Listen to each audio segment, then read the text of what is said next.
Hello and welcome to the AXIOM Insights Learning and Development Podcast. I'm Scott Rutherford. This podcast series highlights the experience of L&D leaders and focuses on driving performance through learning. This episode is the first of a three-part series based on a conversation I had recently with Tom Decker, exploring his experience in the development and launch of a learning ecosystem within a Fortune 500 company. Tom Decker is a senior L&D leader and a specialist in modern learning tech stack architecture with experience building custom large-scale learning ecosystems. His most recent project, which we'll talk about more in this series, was a proprietary learning experience platform supporting a global workforce of 18,000 people. And as you'll hear, Tom's perspective is that learning tech should be more than just a system of record, but instead it should be a tool that motivates and inspires people to grow. So in this series, we'll start with the foundation, defining what you're trying to accomplish. We'll discuss how to define the intended user experience and what success would look like to the business. And we'll also explore how you can bring business leaders and colleagues into your process to help them understand and become advocates alongside you and your team. So with that, here's part one of my conversation with Tom Decker. So Tom, it's great to talk to you.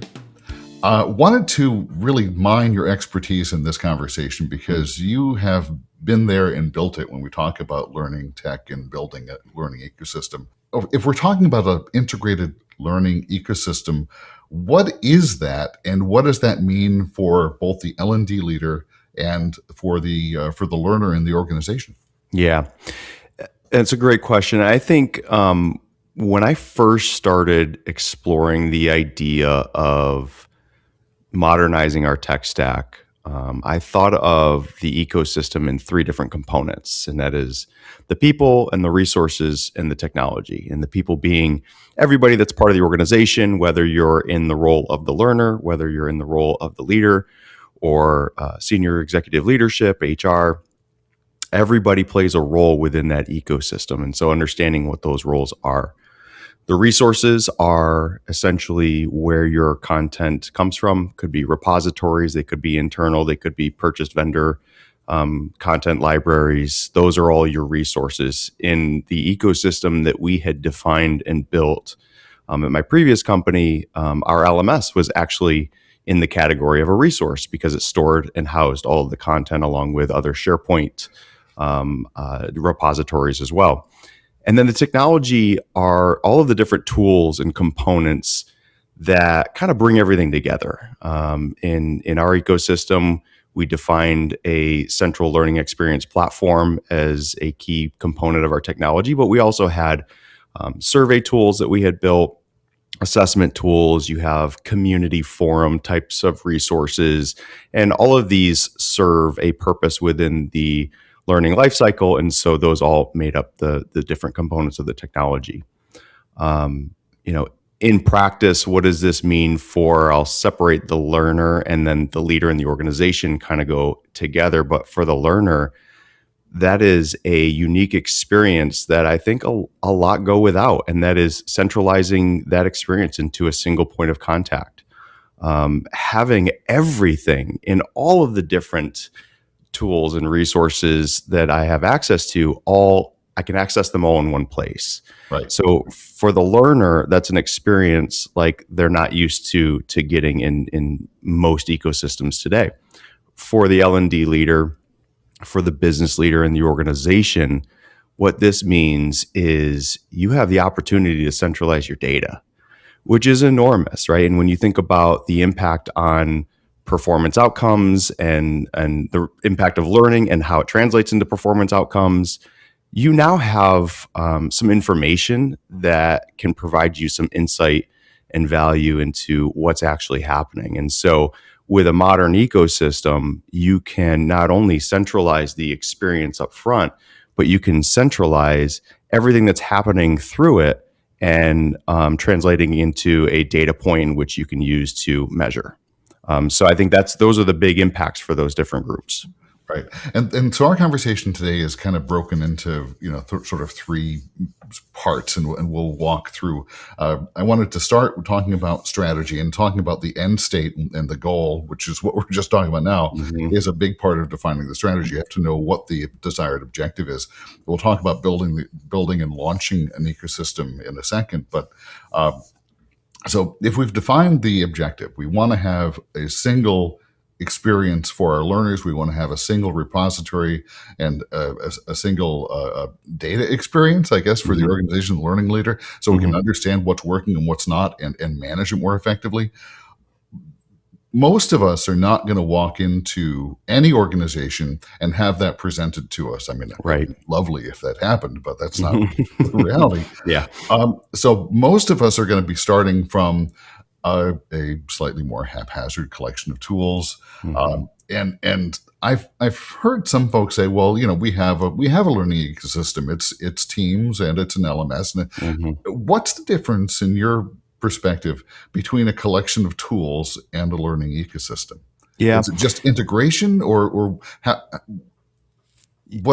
do you look at that? Yeah, I mean, integration is key, right? And so if you wanted to simplify it, then yes, and integrating means connecting in a way, right? So, right, because in most spaces, most companies, if they have these fragmented or disparate technologies, a lot of times you're just that's a result of just buying away the problem, and you just, you've got a problem here, you go buy the solution, and you bring it in, and boom, it's You're solved. patching a leak.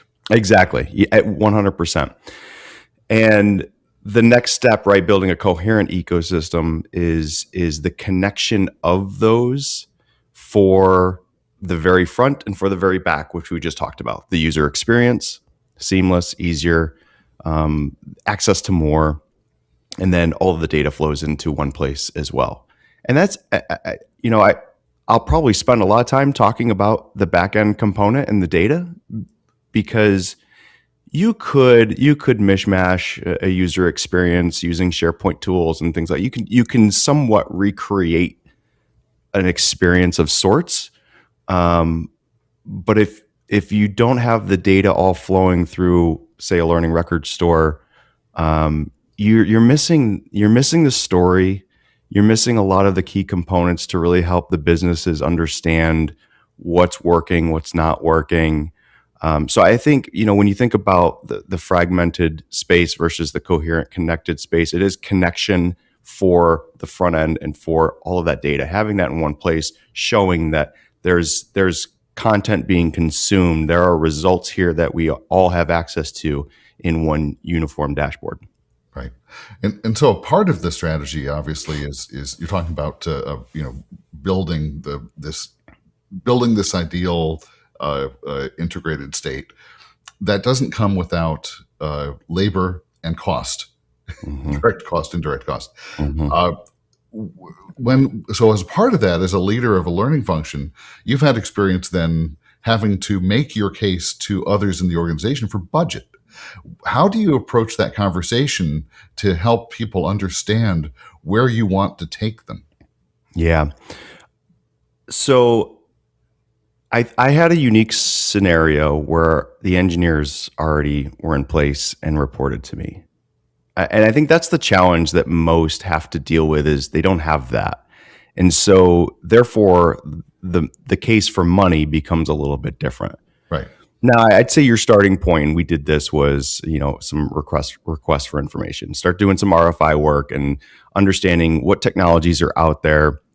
This will help set you up with comparison to what you could build versus what you could buy. And maybe you start with an LXP or an LMS that has some LXP functionality in it. That may be your starting point. From there, it's understanding what do you want? What do you want to get out of this? What is the goal of your organization?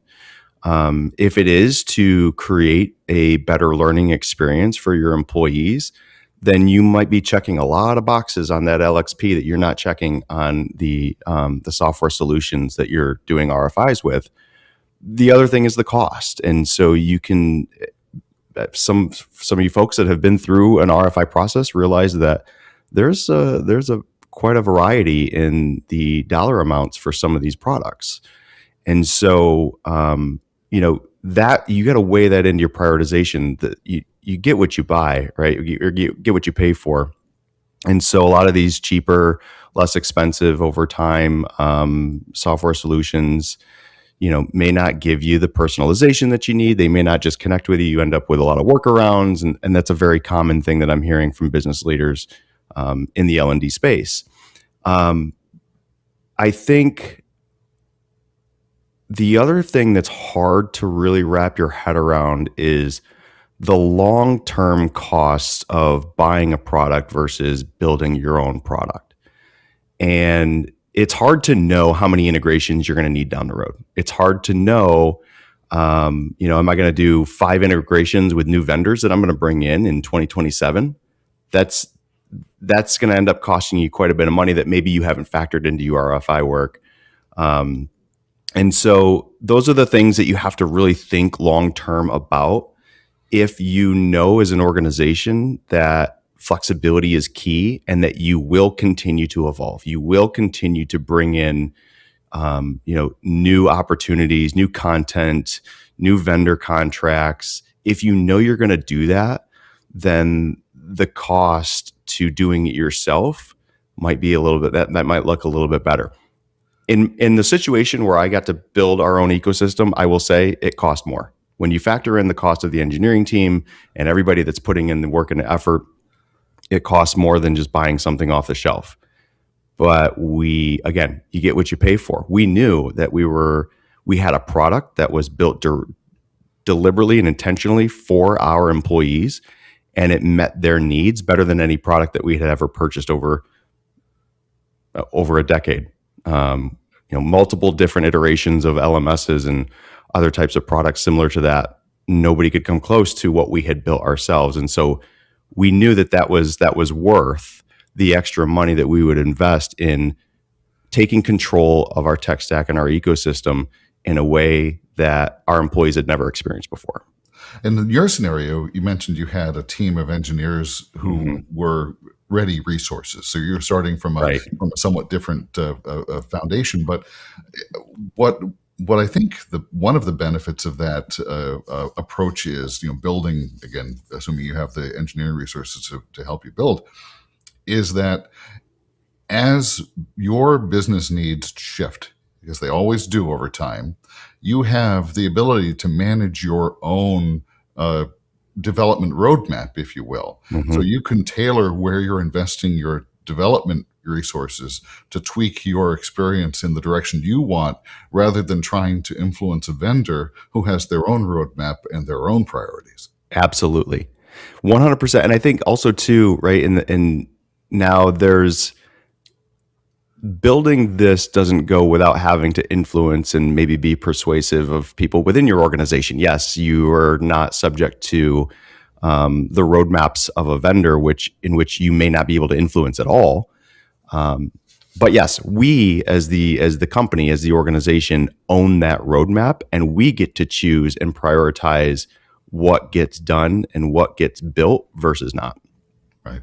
So as I sort of kind of wrap up, I want to get into the building section here first, because that's where a lot of the work is. But I wanted to get your thought on just the diagnostics and the internal sort of case building diagnostics, which are so important. What would be your advice, or what's been your experience about when you're talking with business leaders and stakeholders, executives in your organization about getting them on board and behind you and supportive of this? How do you go about making sure that what you're building is meeting their expectations? What's that diagnostic conversation look like? Yeah. So I think for anybody that wants to tackle this, full transparency, framing it without anything visually that somebody can see, anything that somebody can get their hands on, is challenging. I struggled with that for a number of years. Speaking to other business leaders, so where I worked, we were decentralized. Learning was decentralized, and I was responsible for the learning and development strategy for technology, I would partner with the learning leaders from operations, from human resources, and some of the other organizations and business units. And speaking the vision was really hard for people to wrap their heads around. And I think a lot of our listeners too will probably understand that. It's hard to understand how to go about solving this issue, especially if you don't have a strong connection with an engineering group or understand how engineers work. That helps, right? And because I was in technology, I spent a lot of time with engineers. I got to understand how they work, and to be quite honest with you, I'm always kind of the mindset. I've got engineers; they can build anything I want. Why not, right? Like they absolutely can, and so why not do it? So I would say for a number of years, speaking the vision and gathering some of my own personal knowledge and expertise around the topic was very difficult. It wasn't until I started developing prototypes and people started seeing the prototypes that the light bulb turned on. And it was a very, very key aha moment when somebody was like, oh, wait a minute, it can look like this. It can look and feel like this. Yes, that's what I've been telling you for, for years. So it wasn't until that moment when you've got a prototype, and building a prototype may not be that difficult, right? I would build wireframing prototypes, low fidelity in PowerPoint. And so, you can get away with a lot with just a little. And I think getting somebody's eyes on what that looks like is going to be key. Now, the other thing too is that not everybody will get their eyes on it and go, yes, I want it. So you find your early adopters, you find the people that are going to be supporters of this, that can advocate with you and build a community and a movement around it. And that's how we gained success and how we launched this at an enterprise level. Was I had 4 other business leaders on board within the learning and development space. And so now it wasn't just me going to the CHRO to say we need to launch this at an enterprise. It was 5 of us going to the CHRO going, we need to launch this at an enterprise. And also too, because I had buy-in from other business leaders, I was able to take that prototype and actually build it into an actionable MVP product. Now it was fully interactive. So when the CHRO saw it, it was a fully developed product at that point. And it was an easier sell. It looked great. It felt great. And so at that point, it was just, the ball was rolling downhill and it was impossible to stop. Yeah, I'm going to assume that there's some folks who are listening and watching who understand sort of prototyping, MVP, most minimum viable product, to parse out the acronym. But I think what you're saying is a really important point, which is when you're selling the vision. I mean, I hate to simplify it too much, but when you're selling a vision, you have to give someone something to look at and to experience, and to be able to selling something that is ephemeral and non-tangible is always going to be more difficult than when you're able to put something in their hands virtually or physically, so they can say, here's what this page would look like. And even if it's a piece of cardboard, and I've actually done this in my previous lives, where I sat in meetings and handed around index cards that were drawn with, and they would click here, and then you would go to this page, and you walk them through it, and slowly people start to understand, I get it now. And then you build that understanding so they can be your allies. Yeah, absolutely. And I think, who better to understand visual learning than our L&D community, right? And the power of that, and how important it is, and how important that is for people. Yeah, help them walk through the experience so they can help you sell the experience that you're trying to build. Mm-hmm. And that was the first chapter in my conversation with Tom Decker. In the next episode, part 2, we'll move from defining strategy to the build, how to approach the project and the project team, and then we'll discuss how to connect the pieces together. And then following in part 3, we'll follow that with a discussion about the go live, the growth and maintenance of the learning environment. You can find all of these episodes with transcripts and links to additional resources on the episode pages at axiomlearningsolutions.com/podcast. Thanks for listening. This has been the AXIOM Insights Learning and Development Podcast. This podcast is a production of AXIOM Learning Solutions.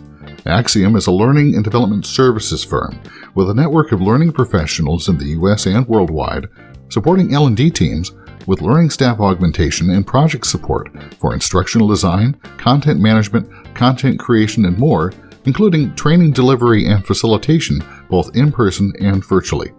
To learn more about how AXIOM can help you and your team achieve your learning goals, visit AXIOMLearningSolutions.com. And thanks again for listening to the AXIOM Insights Podcast.